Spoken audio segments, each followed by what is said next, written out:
All right, very happy to welcome on DJ Bean. Thank you for coming on, dude. It's really good to see you. It's been a while. Yeah, I'm very happy to do it. It has been a minute, but always liked hanging with you. And there's a lot of good ones in this biz, and you're for sure one of them. So really glad to do it. Well, I appreciate that. I wanted to have you on because obviously we worked together at NBC Sports Boston for a few years, but you are somebody that I followed previously before we worked together there.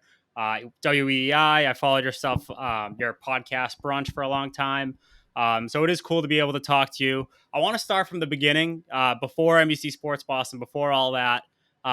Just coming right out of school, like, what was your goal getting into this field? Like, what did you have your mindset on? Was it like old school journalism, or was it kind of what were you thinking at that point in time? I remember vividly while in high school. I think I was a freshman in high school, freshman or sophomore in high school, and I wasn't the greatest student. And I read, because this was pre everything always being on the internet. I read in the Boston Globe, it was like Epstein, comma, who went to Harvard, and I was, or wait, where did Theo Epstein go? Did he go to Harvard? He went to one of the Ivy League schools. Yale, I think it was Yale. Yale, right, Yale.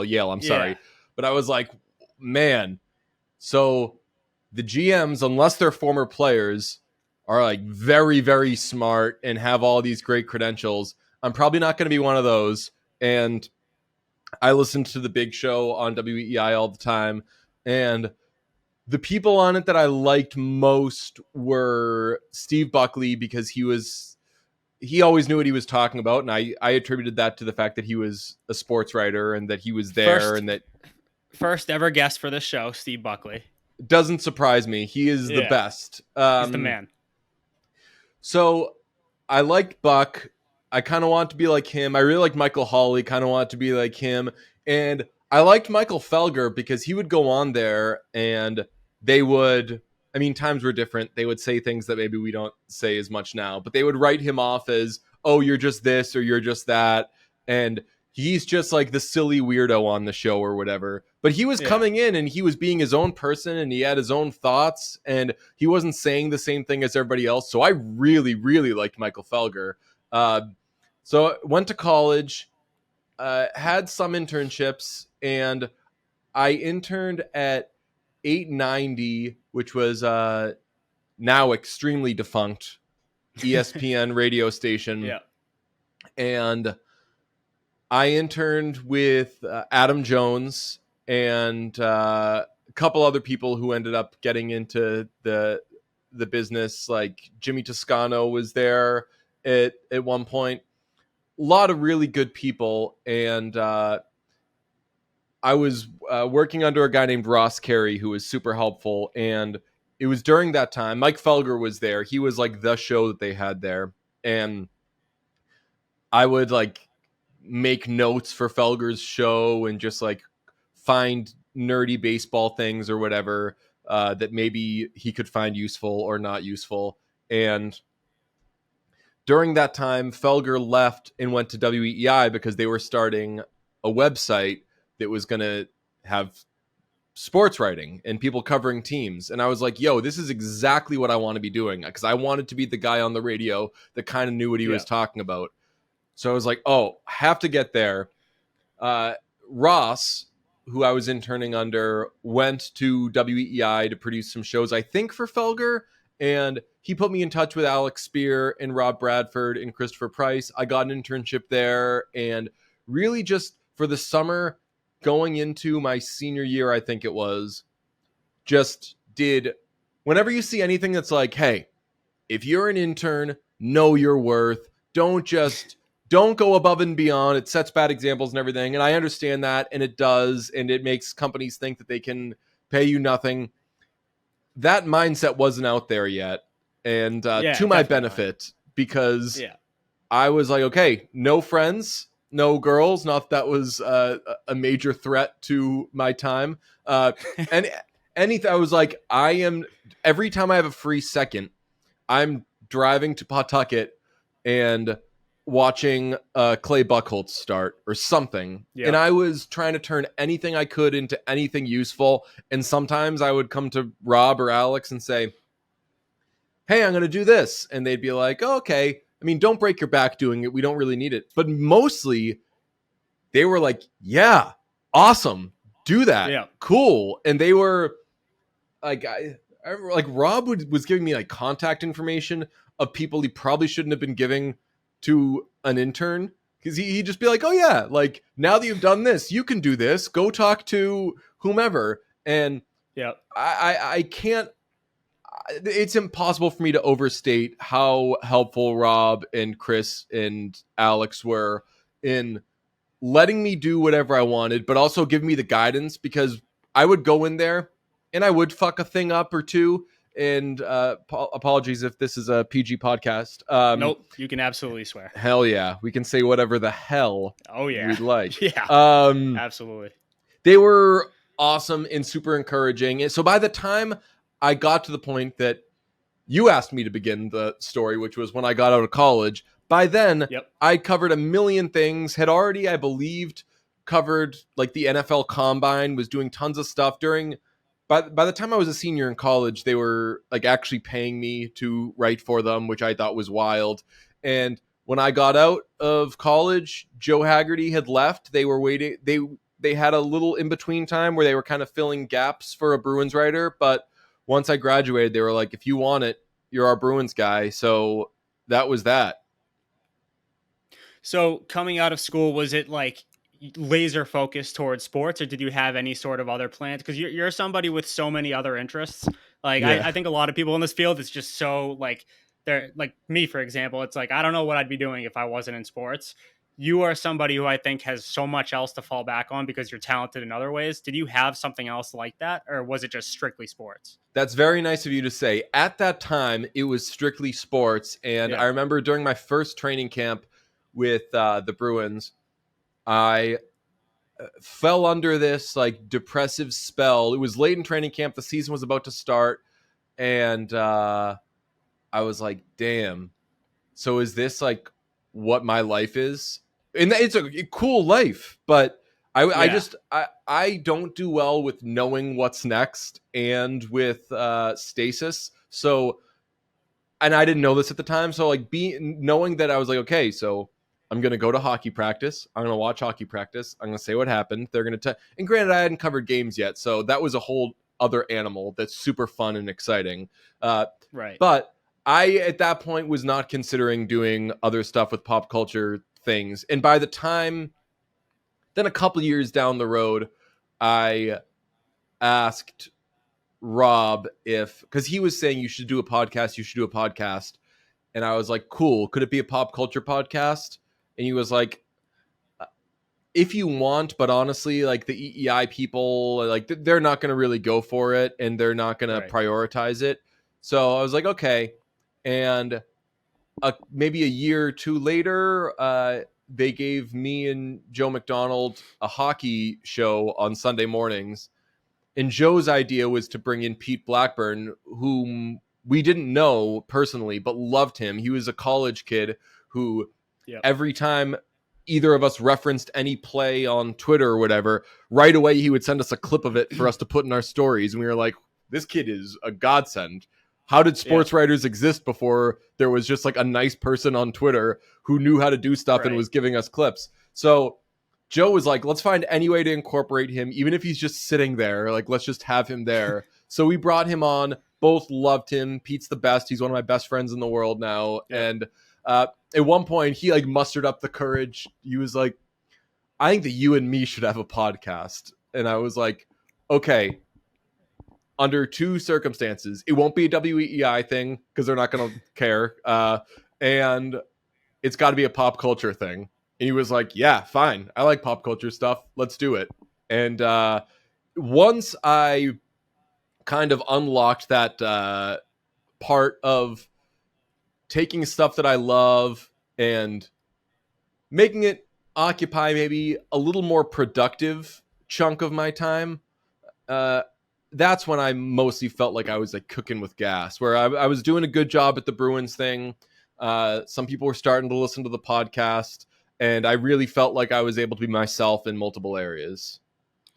So when you started the podcast Brunch, like that was around the time I was experimenting with different types of podcasts. Like I had my own podcast with one of my good friends. It was a pop culture podcast, and I feel like there's just millions of people who are like, "Yeah, I've started a podcast with my friend. We talk pop culture." You know, it's but you guys do it in such a way that's just so unique, and I want to know what for you guys because you have a loyal audience and it is pretty popular. Like, how did you get it to that point that you got past that point that so many people quit at. Like, for example, I quit at a point where it was like, this is a good hobby, but I got to focus on my full time job. You managed to do both at a successful level. So how did you get to that point? One is that we really, really liked doing it in the beginning. And I think that part of what made that podcast so great in the early days, and I'm positive that if I went back, I'd find opinions or whatever that I disagree with now. The big thing is that in the early days of the podcast, I was like, I don't get what the fascination is with ice cream. I've always kind of just had it just because people like it. But what's the big deal with ice cream? And now all I do is eat ice cream. And I think that's a nice little that's growth. Yeah, growth. but that's a nice that's some nice symbolism of, hey, like what you think in 1 minute isn't the thing you think the next. And obviously there are certainly more divisive and harmful things somebody could think in years past than I don't like ice cream. Sure. But I think that the reason the podcast felt like magic in the early days is because more than anything, it was two people becoming really good friends. Like that was, we weren't friends who then started a podcast. We were people who got along, who were like social media friends, and you basically used a podcast to become the best of friends. And I think that's something that I encourage other podcasts to try to do. I've actually thought of like maybe making like a dating show based off that concept to just basically like find two singles, make them do a podcast together and see if they fall in love. That's awesome. That's such a good idea. I think that that's why in the early days it was good. But I also think in that time, Pete's social following blew up, like went from probably 10,000, 15,000, 20,000 to like over 100,000. So a lot of people found the podcast initially because it was like, oh, Pete and DJ are doing a podcast together. And then I think it eventually just became like, if Pete was putting it out there enough, some people would check it out. And whatever gets the listeners there. And I know people have come in and out over the years. We've kind of kept the same-ish number for a long time, but I definitely think there's been a rotation of people coming and people leaving. And we can always tell when somebody's new because there's like certain hallmarks that they'll jump onto and we'll be like, oh, no, they're going to get sick of that soon. But yeah. Or if some people don't get an inside joke, it's like, okay, you must be a new listener. So yes, exactly. Yeah. So building the show, obviously, it's a very difficult thing to do, to build anything from the ground, never mind a podcast, especially now. There's millions of podcasts out there. The hardest part, in my opinion, in my experience, is having someone else who is on the same page as you at all times. Like they have to work just as hard. If one of you isn't pulling your own weight, the podcast suffers as a whole.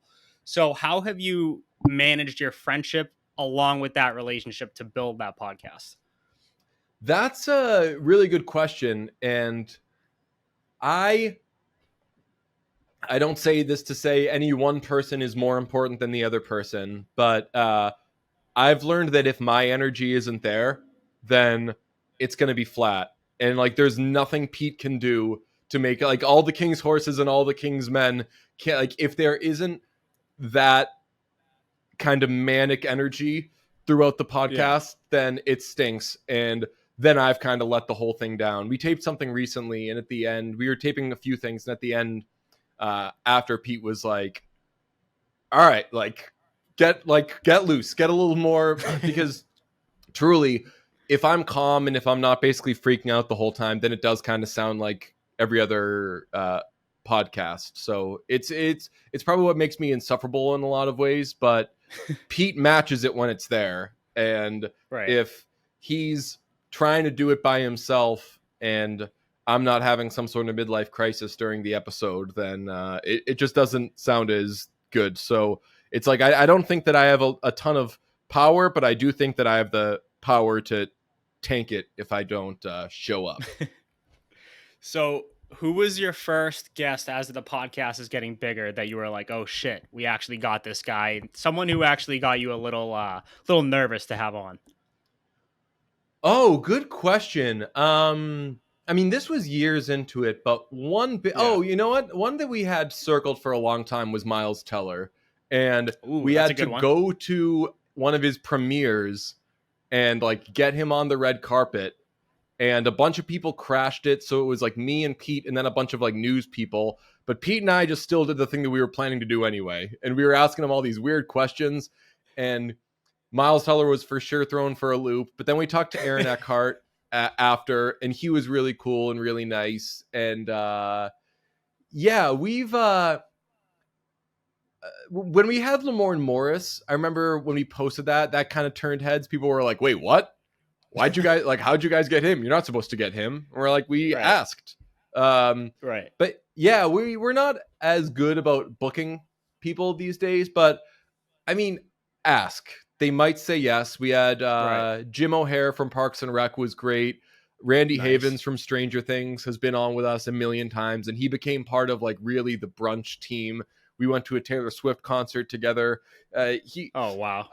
Yeah, we've got a lot of people. Our favorite guests in the early days, and then we've kind of since stopped asking just because she has so much better things to do with her time. Is Lena Waithe, who was most I don't even know what she'd be most famous for now, because she's the voice of AT&T, but she was in Master of None. She played Denise, and she won an Emmy Okay. for that Thanksgiving episode. She created the show The Chi. She made that movie Queen and Slim that was excellent and really harrowing, and she's just somebody that I look up to as I hate to use this like YouTuber type of term, but just like as a maker and as a creator, Right. she Creator. comes up with Yeah. stuff and she executes it the best way she can. She swings for the fences where she'll be like, "Hey, I'm doing this episode of TV. I really want Angela Bassett to play the mom. So I'm going to try to get fucking Angela Bassett to be in this TV show." And then she gets Angela Bassett.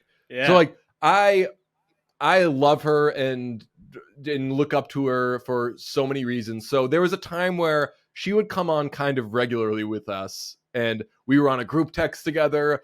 And if I wasn't like feeling an outfit one day, I'd shoot it into the group text and be like, That's "Lena, cool. give me some support or give me some advice." And she would. It just goes to show, man, like everybody's a person and everybody wants to have friends and everybody wants Yeah. to be. I'll also add to that group the band Houndmouth Okay. became friends with us through just coming on the show, and uh, I do take pride in that a lot of the people that we interview after will be like, "What's your number?" So we're friends That's now, cool. right? Yeah. And I'm Yeah. like, "Oh, That I shows you're wasn't doing planning something on you right. having me as a friend, but yeah, let's do it." Yeah, that's sweet. Any like opposite of that? Got people you've had on who it's like, oh, that didn't go well. Yeah, I don't want to say it by name, but Okay. we did a Friday Night Lights week, and we had a bunch of people from the show on, and one of the people was just I remember listening to that. Wasn't that that was a while ago? Because I think I listened to that on like SoundCloud or something. that was Was that? very early. Yeah, Yeah. Okay.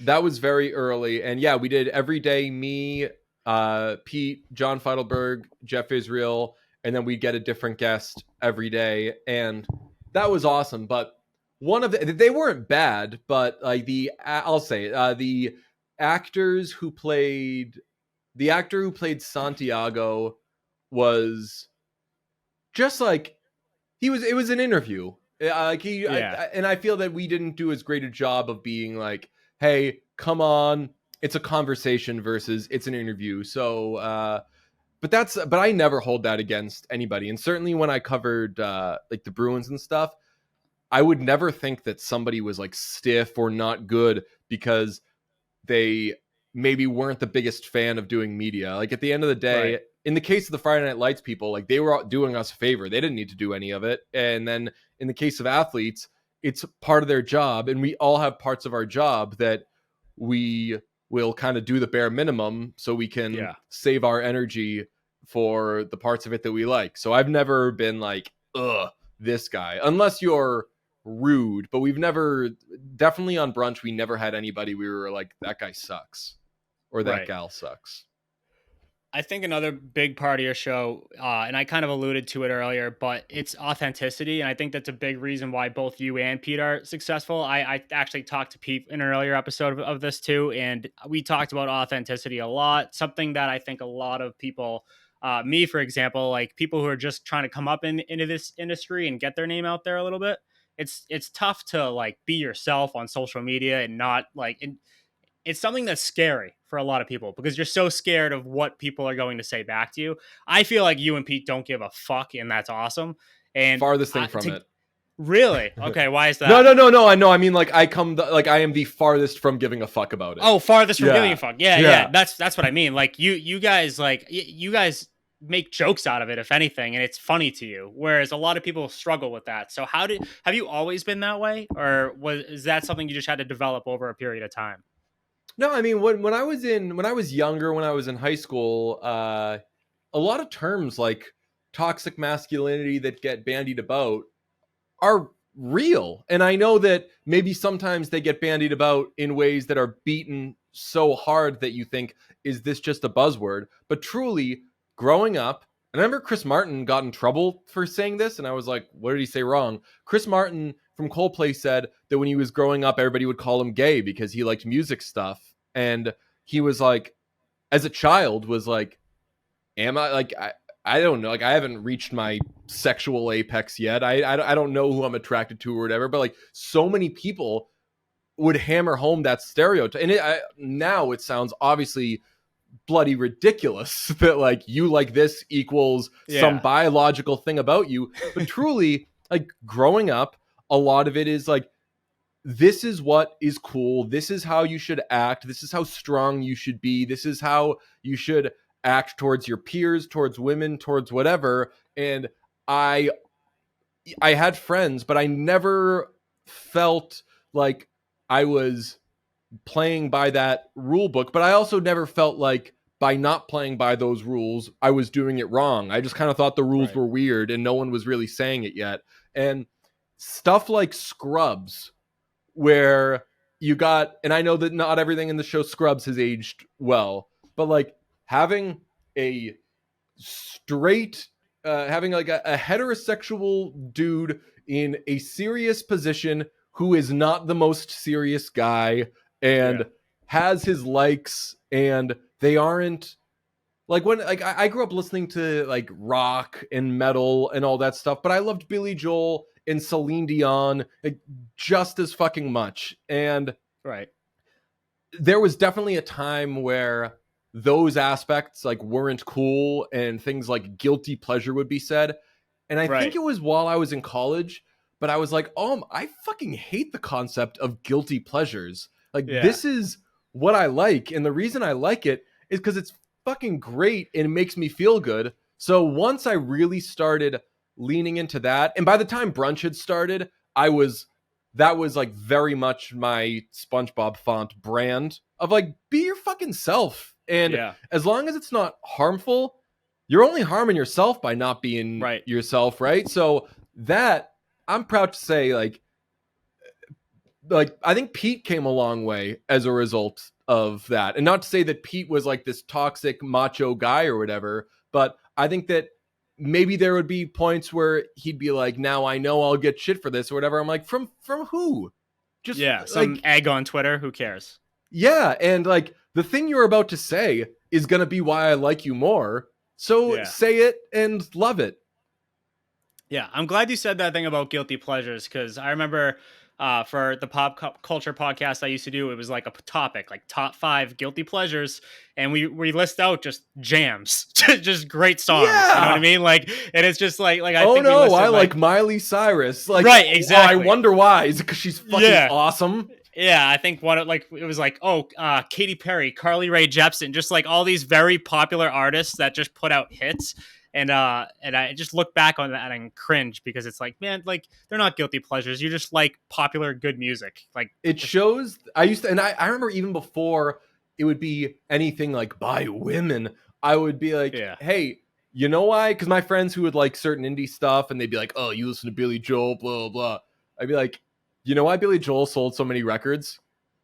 Because literally, like, that's how you can tell. Or like, I'd be like, record sales literally tells you how many people are into your stuff. Right. People are into Billy Joel's stuff in massive numbers, Yeah. probably because it fucking rocks. Exactly. Off of that, and it shows what a good place we're in or what an improved place we're in. What do you call a woman at a Carly Rae Jepsen concert? I don't know.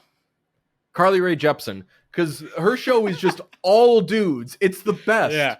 It's all dudes, straight dudes, gay dudes. There's like maybe like 30 women there, but it's just all dudes who got the fucking tickets first because they're like, we love this shit.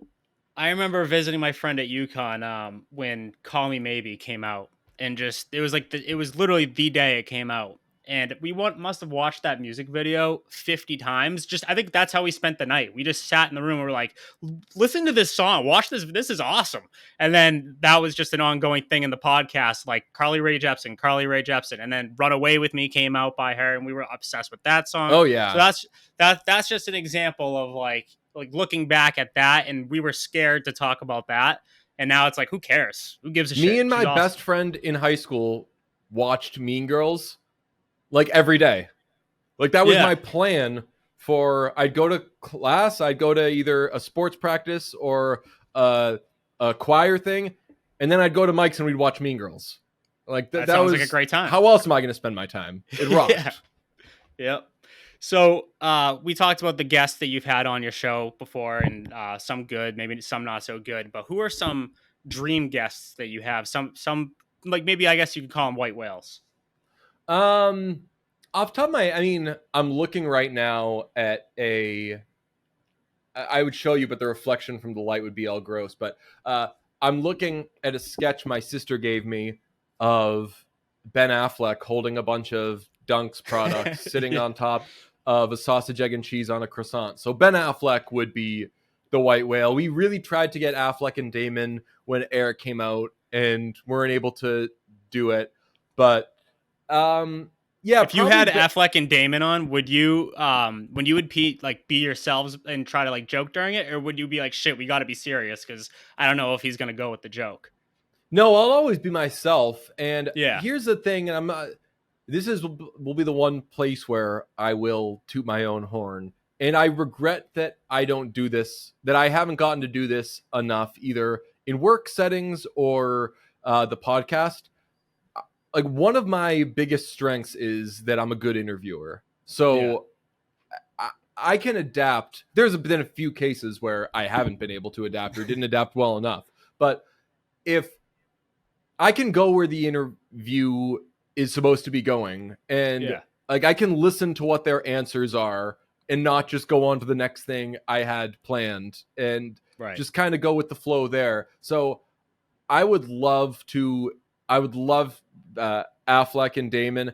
I'd love Ray Romano. He's been a big part of the Brunch universe. I've heard your impressions. Pretty not bad. Not bad. Thank you. Yeah, somebody like that. I mean, like, I'd love Daniel Day-Lewis, but like, would I? Like, would you really want to interview Daniel Day-Lewis? We love Josh Tillman, aka Father John Misty, but that's one where I don't know if any level of interviewer can hang with that guy, because if he decides all bets are off, then who knows what happens. Right. So those would be some of my big three. I'd love to just like hang out with Stephen A. Smith. Oh, who wouldn't? Yeah. That's a dream of mine, to talk to that guy. I never get like starstruck or whatever, but I walked past him one time at a Super Bowl, and I was like, what am I going to say to him? So I just kept walking. But like, what do I say? Like, oh, sir, you're so important to me. And God, the day that, so they shot the Ben Affleck Dunks commercial on my street. And oh, wow, really? I was so glad I didn't go to Dunks that day, because if I got Ben Affleck in the drive-thru, unprepared, who fucking What would you knows what even do? I have no. I probably would have done like, sir, I'm sure you get this a lot. You're very important to Yeah. me. I Like, all right, too yeah. am from Massachusetts. Like, Yeah. Like, all right, here's your coffee. Move along. yeah. Um, so you mentioned getting into writing when you first started. You've been podcasting for a long time. Eventually, you got into TV. How was that transition, and how did it happen? Like, take me through that. I remember Rob Bradford told me at one point, he was like, try to keep writing. And this was while my job was writing. And I was like, what? Oh, And because okay. he was like, you're going to start to get run on TV, and TV is so much easier. And he Really? was like, why do you think Felger doesn't write anymore? And I was Huh. like, because he gets paid $1 bajillion to do something else. And he was like, he was like, once you start doing TV, you're going to like TV. And that's what happened. Felger got me on TV. Felger and our pal Nate Long at NBC Sports Boston got me on, and Felger and I would yell at each other, and that was a lot of fun. And then I liked doing TV, and some people there really liked me and encouraged me and wanted to give me rope to be myself, which was unbelievable. And I loved that. But there's obviously a million people at a company at any given time, Right. and bosses change and leadership changes and stuff like that. So that was maybe a learning thing of like the being yourself thing only goes as far as is tolerable Right. to the people cutting the checks. And that's not Yeah. that's not an indictment of the people cutting the checks, because a lot of stuff that I like is people playing it safe, being down the middle or whatever. And I can do the like, hey, welcome back. We're going to talk about the Celtics. They're taking on the Knicks tonight, and the Knicks are coming off of 3 straight wins. We'll see if Grant Williams is back in the lineup tonight. Like, but I don't feel as good when I do that. And I know there's a million people that can do that and that want to do that. So Right. I really relished the times where I could be myself, and where I was sitting with people who wanted me to be myself too. So Yeah. yeah. Do you agree that it's easier than writing and more fun than writing? Because I've obviously that's how I got my foot in the door is writing, and I have like eventually I do want to move on to professional podcasting, TV, all the above. Because I feel like these days you have to do a little bit of everything to be successful. So do you agree with that? Like that advice of like, hey, TV is easier, you know? I think it's a person by person basis. I know people who are good writers and are affable and have good personalities, and they're just not great at TV. Yeah. And that's the only reason I know that TV does take some level of skill or a certain gene or whatever. Like, some people are good at it, some people aren't great at it, some people are comfortable on camera, some people aren't as comfortable on camera. So it's a case by case basis. I do hope, and I encourage you, probably maybe know this about me. I hope that anybody who gets into any sort of stuff, be it writing, on camera, anything that's front facing, learn how to write, learn how to Yeah. fucking write, know how to do it, know how to not use an apostrophe, know how to not use a hyphen. The Yeah. amount of erroneous apostrophes that I see on anything, whether it's a social graphic or I would say this to loved ones at NBC Sports Boston. Like, I'd be like, hey, there's no apostrophe in QBs. Right. And if it's all caps, it's capital Q, capital B, lowercase s. And I know that's not the most important thing to a lot of people, but Oh, for I get some that. reason it is to me. And I think Yeah. that I think that it really projects like just a level of professionalism. Well, yeah. But I felt I like mean, such a dick always being like, hey, let's make sure we're doing this. And at one point I was like, do I make a style guide that so we can all know? Because I remember like Trenny would be good about, she'd be like, hey, just a heads up, this person's name is pronounced this way. And I'd be like, fuck yeah, high five Trenny. Like, yeah. yeah, like we all got to be doing this the best we can. Jack Edwards would always go up to players with his phone, record, please say your name. Love Yeah. that shit. I would get, Yep. and I'd be like, hey guys, and I'm not just saying this about NBC Sports Boston everywhere. Like, Yeah. hey, it's Shams. The guy is Yeah. providing us Not so much. shams. The guy's providing us so much fucking content. It's Shams. It's Right. Wojnarowski. These people are, and I know that it's not written that way, and it'll blow your mind, but like, let's put some respect on these people's names. Yeah. I'm kind of the It's same Tunga way. Vailoa. Exactly. And obviously I edit at NBC Sports Boston, so I mean I see it every day. From even the best writers mess things up sometimes. Oh So it's yeah, not really like it's all the time, but I see it like it's my job, and then I'll go outside my job and I'll hear someone mispronounce something, and in my head I'm like, don't say anything, because it's yeah, just a normal person, like I don't yeah. want to be that guy, but yeah, I'm the same way. So between writing, podcasting, and TV, for you, what is your personal favorite? What's the easiest? What's the hardest for you specifically? Uh, I'm a pretty good writer. I'm not great, but I know how to write, which Yeah. like these days makes me fucking like Mark Twain. Yeah. Uh, but I I like I like making videos and doing TV and stuff like that, Yeah. and podcasting and those things. But I like it being, and brunch isn't always this. Brunch is usually more of two friends hanging out. What a novel idea for a podcast. But I like kind of doing the work and showing the work, like especially with music stuff. Uh, I I feel like so much discussion and analysis and writing about music is fucking nonsense, and a lot of times like wrong. Yeah.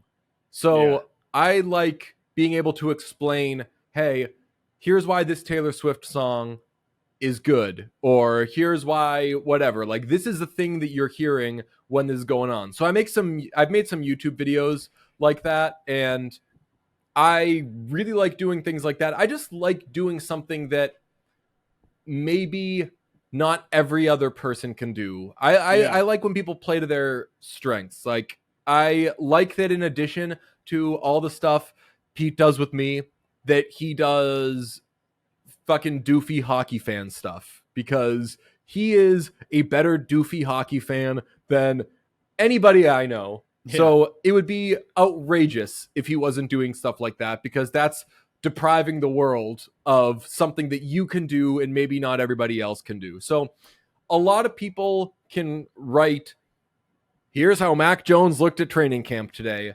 I'm not as interested in doing that. Right.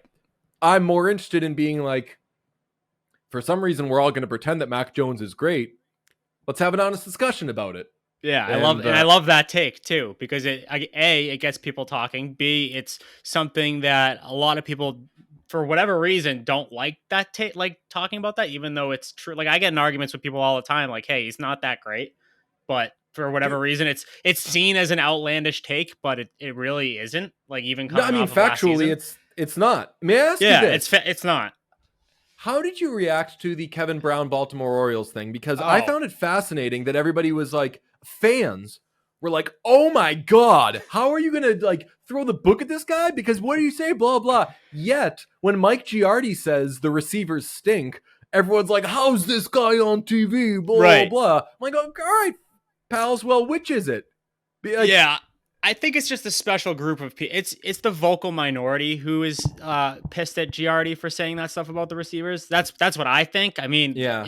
it's an objective thing to be like their wide receiver room is not very good until they prove otherwise. So to be mad at that take, I think is just hardcore Patriots fans who are just, you could say anything negative about the Patriots and they'll get pissed. Like I have friends Which like that. So and I'll get in debates with them, and I try to take a realistic approach, and they're just you just got to understand that they're fans, and anything Bill does is going to be positive. Anything Mac does, unless he absolutely sucks this season and it costs them games, then that's going to be their take too.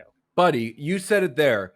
They're fans, and I don't hold that against them. But fans, Yeah. and I say this all the time, by definition, are not rational. They're not supposed to Oh, be rational. exactly. And if Right. you need any example of that, go on fucking Twitter today, where you will see the most outrageous, asinine shit being said about Taylor Swift every day. Today, Yeah. especially, though, where she's re-releasing a version of a great album without the 1989. producer who made it great. And Right. people are like, oh, this is blah, blah, blah. She's doing this, she's doing that, she's doing like, you're like, this is, and I say this literally, not a mental health thing, where like insane. Like you are Yeah. being insane to say a lot of these things and connect a lot of these dots. That's what fans do.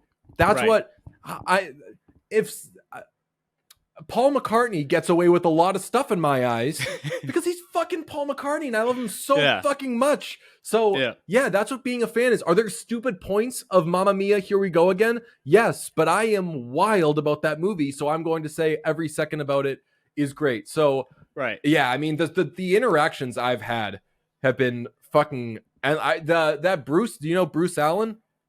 Yeah. He blocked me and encouraged other people to do the same because I got in a spat with him where they were saying I wasn't giving Belichick's drafts enough credit because they got Chase Winovich in the third round.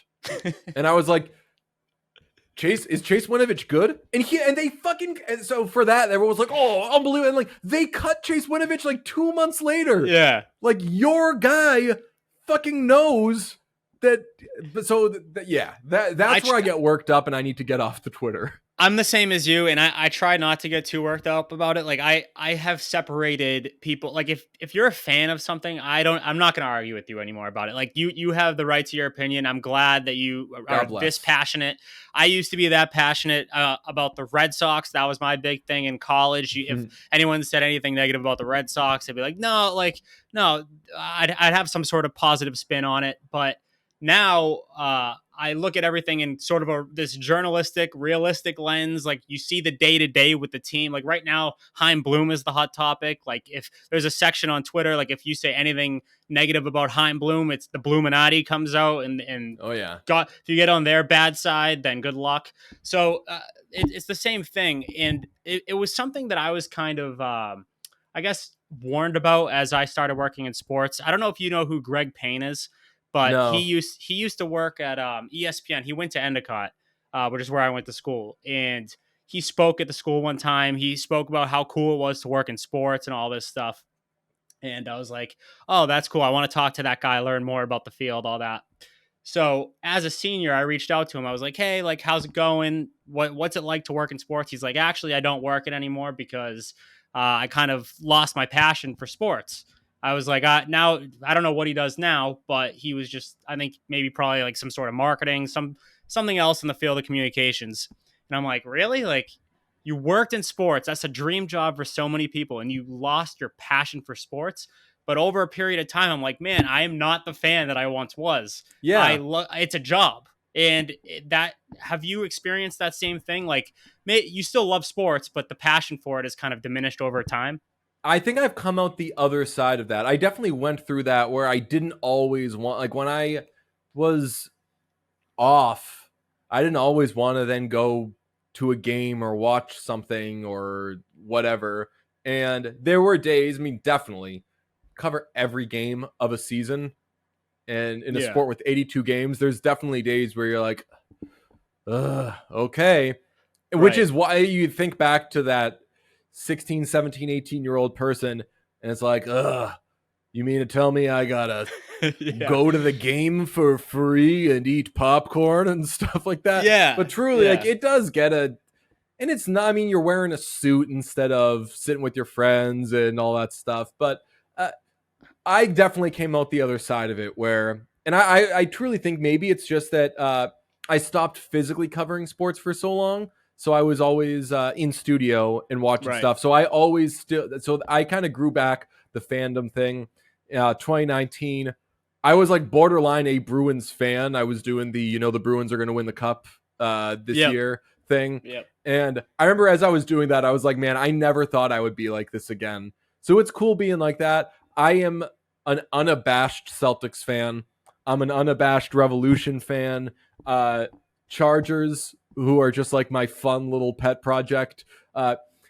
I really, really have great fandom for things that I thought maybe would maybe had melted away. So it's nice. But also part of that is I'm 35 years old now, and I really like sitting on the couch and watching a game. Like one Yeah. of my favorite experiences of the last however many years was sitting on my couch by myself watching the Iowa versus Mississippi State game where Caitlin Clark went fucking crazy Yeah. and texting with all my friends being like, what a game this is. Oh man. And it's just like every stereotype, minus that we were watching women's sports, which is a nice addition to it. But it's just like every stereotype of just like guys sitting on the couch talking to his boys being like, Right. you watching the game? I love the game. I do think you learn to appreciate it more too because we're always working the games. Like I don't remember the last time I sat down and watched a Celtics game and have not Hmm. been working the game. So I think when you do have those days off, where it's like I don't have to do anything today. I'm gonna just sit back, watch the game, maybe tweet about it a couple times, and that's about it. Like not even think about work. I do think you learn to appreciate that more. So what about outside of sports, because I mentioned this earlier that you do have all those interests: music, movies, all things pop culture. Like what is the daily life for DJ Bean if it does not involve sports? What are some things that you like to do on a daily basis? Ooh, I am a big rollerblader. All Uh, right. so I like to rollerblade. I play some music stuff. I'm currently playing in a 1960s tribute band. And All right. so we play a bunch of Beatles and more Beatles and more Beatles and more Beatles, and that is just fine with me. That's Uh, awesome. we played a theater show last week, and that was great. So that's a fun thing. I What instrument you play multiple instruments, right? yes, uh, I play rhythm guitar. I sing. I play piano, and I play bass in All right. this band. And also, whenever I can find a way to get a free hand, I play tambourine. And I love the tambourine. I've learned is my favorite instrument. There are Really? songs where I play piano where I'm just like, fuck it. I'll go. I'm not playing the left hand. I'll play right hand piano and tambourine with the other. I think I it love just that. adds. I'm a big dynamics guy. So anything that I can do to help the song move forward or back a little more, I want to do. So I love doing that. That's a lot of fun. Brunch takes up a good amount of my time, and I have two other pop culture ish things that I'm getting off the ground. One, I've been able to put out, Pete and I were able to put out in a small dose a while back called Tomato Fights, and that I'm going to be bringing back. And then I have another pop culture thing that I haven't put out yet that I'm trying to sell to someplace that is more music based and a lot of fun. So working on those things. And then, yeah, if the mood strikes me, a YouTube video. But I'm also really getting into, uh, I'm getting into like social content, like Instagram Okay. Reels and Yeah, yeah, TikTok, yeah. which I know that those videos are supposed to take like 5 minutes to make, but the only ideas I think of are very grand and take like 2 months to make. So it takes a lot of time. The video that I'm currently planning is going to cost so much money to make, but I don't care. I'm still going to make it It's and worth it though. When it's done, hope for it's the worth best. it. Yeah. Exactly. Yeah, I made one. You know those videos where they're horrible, but God bless the people who make them. But the videos where someone's like, "What if whatever song was pop punk?" Yes. Yes. Uh, I made one that is like, "What if Shake It Off was pop punk?" And then it's a friend saying to me like, "Hey, do you know the song Shake It Off?" I'm like, "Yeah, the pop song." And they're like, "No, it's pop punk." And it's just me going through my life and with these constant seeing like billboards for stuff that says like, "We're a pop punk station, we play Shake It Off." I'm listening to a podcast and they're talking about how Shake It Off is a pop punk song, and just my life unravels. It's why I buzzed my head in this video. I That's ended awesome. up losing my hair in this, and that took like a fucking month to make. And you could argue the payoff hasn't been massive. I probably gained like 30 followers as a result of it. Hey, All that but matters is that you're happy with the product. so That's fulfilling. all that matters. Yeah, And exactly, it's exactly. just something that is like I said, make the shit that is you. And that is Right. something that for better or worse, likely for worse, is probably something that only I'm gonna have the interest and patience to make. Yeah, I think that's so true to what you just said about like if you're just willing to be yourself, like yeah, you might only get the 30 followers like as a result of that what you did, but those 30 followers are probably the best followers you'll have. Like the quality of the followers is better because they're probably more willing to engage like in the future with you because it, you're again it goes back to authenticity, right? Like Yeah. you if you're authentic, there's going to be people who follow you for that authenticity, whereas if you're not yourself, those same followers are going to be like, oh, that's not the guy I thought I was following. I thought he did this, you know, like. So I think the moral of the story is more people like you for being you than you actually realize. Do you know the I had to look up what the number was. Shout out the Beatles. Look up the number. Do you know the 1,000 true fan theory? I don't. It essentially is, and I hope I've gotten this right because I've told it to a million people. If you have like the goal should be to have 1,000 true fans, and that's uh, people who, if you put something out there, will watch it, will subscribe to it, will buy it, will review it, will leave 5 stars or whatever. And that sounds like such a low number, but the theory is if you have 1,000 true fans, you can make a living being just a content creator. And Yeah. I saw a video about it and I was fascinated by it because on the various socials, so on Twitter, I have something like between 25 and 20 and between like 25 and 30,000 Twitter followers. And on some of the other socials, I have like under 5,000 followers, but like over 1,000 or whatever. And Yeah. I know that I don't have anywhere close to 1,000 true fans. Like, but I do have some. Like, I have some people that when I put out that weird shit are gonna be really excited about it. And Yeah. I brought it up to Pete, and Pete has like 150,000 followers on Twitter, and he's like, "Oh yeah, I definitely don't have 1,000 true fans." Like that number, 1,000 sounds like a small number, but if you can get it, I think there's so much you can do with it. But I'm nowhere near Totally. it. I think I'm probably at like maybe I have like 100 true fans. I think you'd be surprised. I think you and both you and Pete at this point have built that. You know, I mean, maybe in the beginning when you first started brunch, it was just sort of like, man, like who are we even talking to right now? Like Yeah, who's what is it? Who is this even resonating with? But I think again, that goes back to over a period of time, you were willing to be authentic for that stretch, and that has helped you build that. And that's, I mean, a lot of Pete's following is like that viral content that he produces, so yeah, people follow him for that. But I do think it's both of you. Like you definitely have. There's a ton of people who don't get it. Don't get me wrong. yeah. Like I'm sure you're aware of that. Like Oh yeah, thousands of those followers are like, I thought you talked about Mac Jones. What is this? But right. but I mean, again, it goes back to like the quality of the followers. I think matters too. I think that's what people forget about. I used to always get stick to hockey, and I would always quote tweet it with asterisk stick for hockey, and That's then they would good. for See, sure leave. yeah, but that's how you have to respond to those types of people. Is just confuse the shit out of them and be like, what is he? I think he got me, you know? I had a Uh thing during the Stanley Cup playoffs.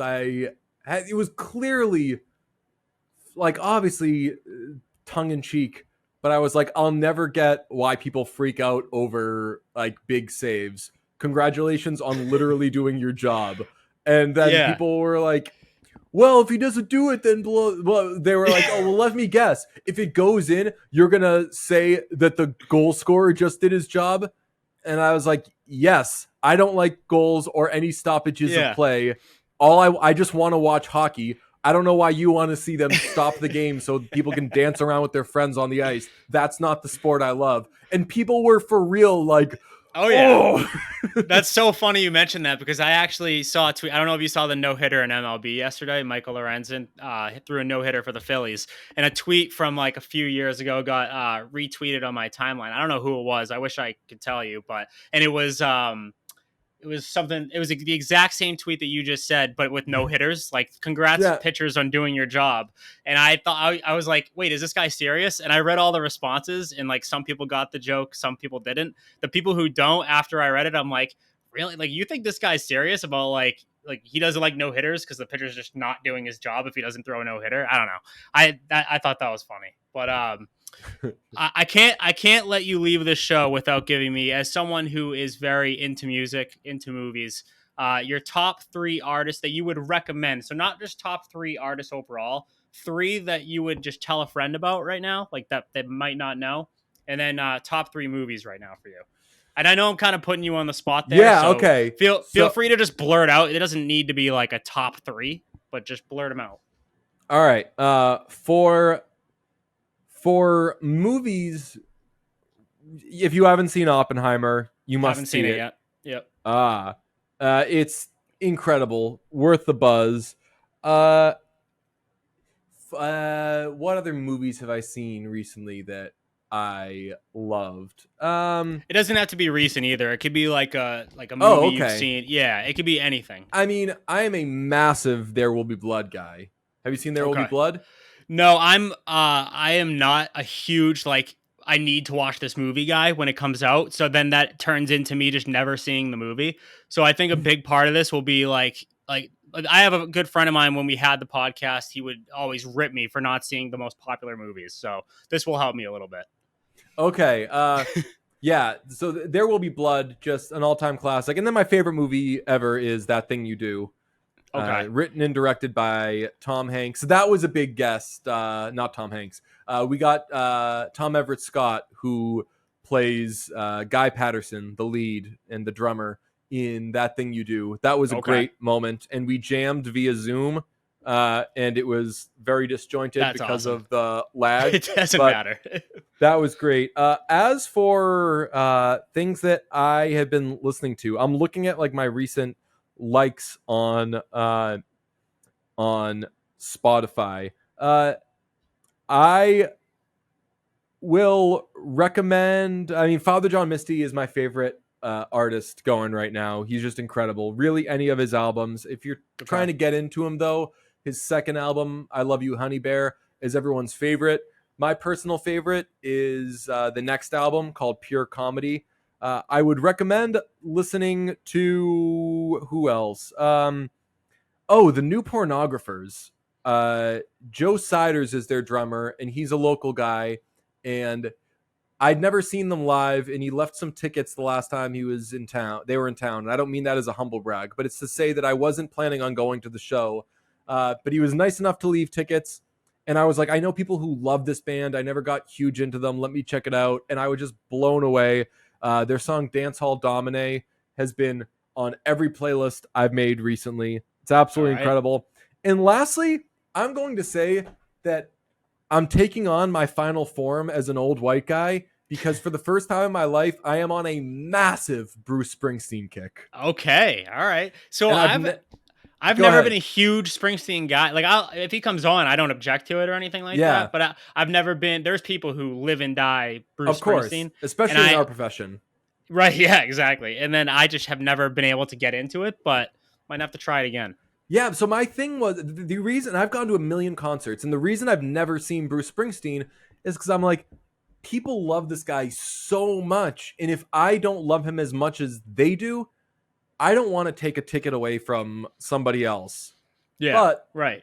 I mean, I'm on this kick, and I am not getting to the like crazy, like, oh, I saw him in '94 and he played Sherry Darling, and then blah, blah, blah, blah, blah. I'm Yeah, not gonna be like that, but I really do love his music, and he's great. And I love Billy Joel, who came out like the same time, yeah, similar sound to him, was doing a lot of similar stuff.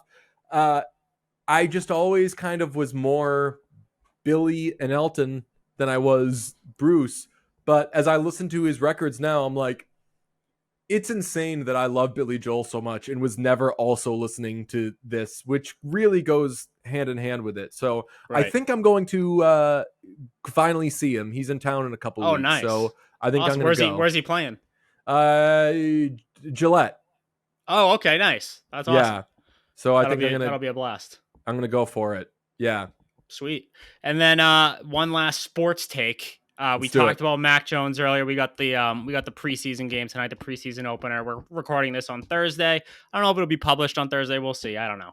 But Mac Jones heading into the season. I think I know your thoughts on him, but I guess Mac Jones and the Patriots as a whole, what are your expectations? Not high. I would love to see Mac Jones finally be good. And if he is, then I still win the argument. And I'll say, yeah, see, this is what, all right, now he's good. You guys were just lying before. I don't know what you weird asses were man. I remember Yeah. one day after his first start, God bless my friend Tom Curran, wrote a thing saying it's okay that they lost to the Dolphins. The Patriots have their quarterback. And that's what we learned. And I wasn't on Monday, but I was on Tuesday. I was hosting on Tuesday, early edition, and all of Monday was spent kind of discussing that story. And hey, yeah, like it's not a huge deal that they lost because now we know now that they have their quarterback. I hosted on Tuesday and walked in and was like, I am here to undo everything that was said yesterday. Like, I disagree with fucking all of it. Let's Right. party. So I mean, I've always had fun with the like, why can't we just wait until Mac Jones is good Yeah. before we say that he's good? But my expectations aren't high, man. They're in a tough division, and like I think the Dolphins. I feel like people are somehow sleeping on the Dolphins. The Dolphins could Tua be is also sleeping, famously sleeping. famously, yeah. They could be awesome this year. So I don't know, like 8, 9 wins, something like that. Okay. I think that's probably right around where the betting line is anyway, right? I actually think it's lower. I last time I Whew. looked, I'm pretty sure their over under was 6.5. It might have gone up since then, but Wow. I think it was 6.5 because their So schedule is very, very difficult. right. I think that Belichick and O'Brien get you a few wins though. That's I my thought can't too. see them sucking that bad. If I'm a betting man, I'm taking the over. And if for whatever reason they do only have 6, 7 wins this season, do you think they still pick up Mac Jones as fifth year option? I mean, Because they got to do that by May, I hope and not. then right. There's so many quarterbacks come in every year, and I don't think that Bailey Zappi is anything special, like Right. at all. But Bailey Zappi is what Mac Jones was as a rookie when we all pretended that was amazing. So, like, if you already have that, why not like take an extra year to see if Bailey Zappi can be the guy, because that's what you're doing with Mac Jones. So Right. that's the way that I would play it. I wouldn't pick up his fifth year option. Yeah, I'm not. My expectations aren't exactly sky high, but I am kind of on the. Let's see what happens with Bill O'Brien. Like, I think obviously that's a tremendous upgrade from the Matt Patricia, Joe Judge offense. Like that in itself, like you just said, should give them a couple wins. But I hope they're good too. Like yeah, we I all always, that's the thing that I don't know when it happened, but we just entered this kind of leading to the Kevin Brown thing of like how dare you say that they're not great, or what are you getting at when you say they're not great? And it's like they lost the game. Yeah. Like that's what I'm getting at. Like Right. they didn't play well, or like that guy fumbled twice. Like that's Exactly. no one's going to jail here, but Right. like it can be better. Exactly. All right, I think that's a good spot to end it, DJ. I really appreciate you coming on, man. It was a pleasure getting to talk to you.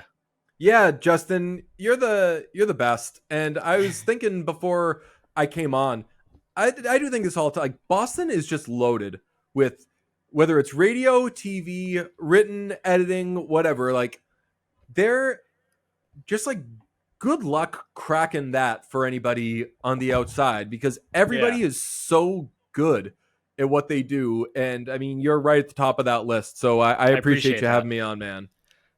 Thank you. That means a lot, dude. We'll have to have you on again sometime soon. And then best of luck to you for everything you're doing in the future.